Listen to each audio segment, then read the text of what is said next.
Hi guys!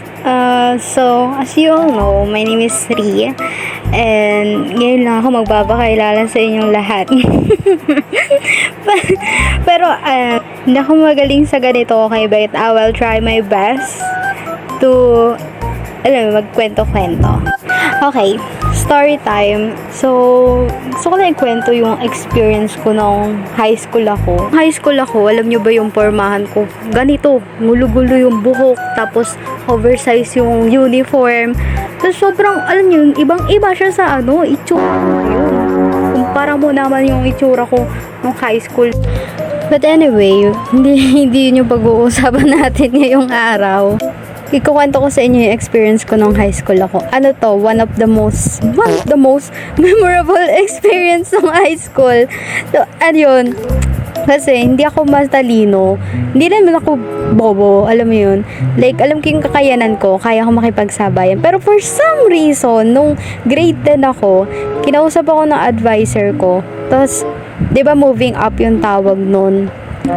Pag gagraduate ka na ng junior high school. Tapos sabi niya sa akin, hindi daw ako makakasama sa moving up. And I was like, what do you mean? Ano pong ibig yung sabihin? Yung pala, bigay niya sa akin yung card ko. Tapos pagkita ko, abate, yung TLE ko 65. Sabi niya, kausapan ko daw yung teacher ko. Tapos ayun yung nangyari. Background lang, cookery nga pala yung kinuha ko sa TLE. Kasi mahilig ako sa pagkain. Sabi ko pagkain. Sobrang saya ko talaga nung may TLE. Kaya yung pinili ko. Akala ko madali. Biglang 65. Kaya sabi ko talaga, huwag na talaga magpapadali sa maling akala. Tapos ayun, nung time na yun, TLE na namin. Tapos sabi nung teacher namin, gagawa daw kami ng sarili naming dish para daw makabawi kami sa mga grades namin. Sabi ko, yes!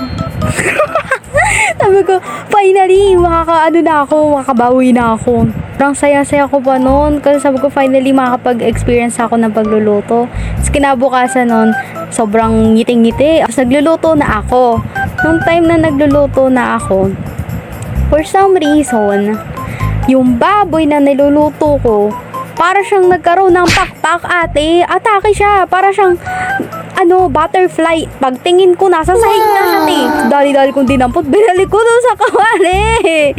Kasi sabi ko, grades ko nakasalalay dito. Bakla, pag hindi ako naka-moving up, hindi pwede ito. Binalik ko siya dun. Talaga naman. Tapos, yung ipapatikim ko na sa teacher ko.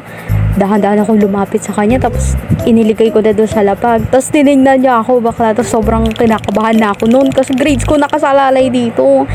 Tapos nung nag-start na siyang tikman yung pagkain, tapos parang nag-iisip pa siya. Tapos ako nakatayo lang ako doon. Tapos ang dami ko na iniisip, nag-overthink na talagang siya. What if bumaksak ako? What if hindi ako makapag-moving up? What if hindi na ako makapag-college? What if, ang dami ko na what if sa utak ko nung time na yun. Tapos nang ngumungaya-nguya na siya, tapos tinitingnan niya lang akong ganyan. Tapos ako nakatingin lang ako sa kanya. Kasi kinakabahan nga ako. Tapos natapos na siya kumain. Nakatingin lang ako sa kanya. Nakangiti pa ako. Pero sa isip-isip ko, what the fuck? Ano gagawin ko? Tapos kinakabahan ako. Sinabi niya sa akin, nakapasa daw ako. Parang tumulo na lang yung luha ko. Sobrang saya ko ng time na yun.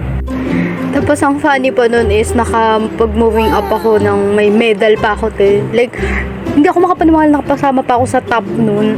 Like, 2 beses pa ako umakyat ng stage para masabitan ng medal. Isipin mo yun, dahil sa baboy na lumipad, nalaglag sa sahig, tapos yung teacher ko, enjoy siya kumain. Dahil sa kanya, iniligtas niya yung grade ko. Talagang hindi ko malilimutan yung experience na yun.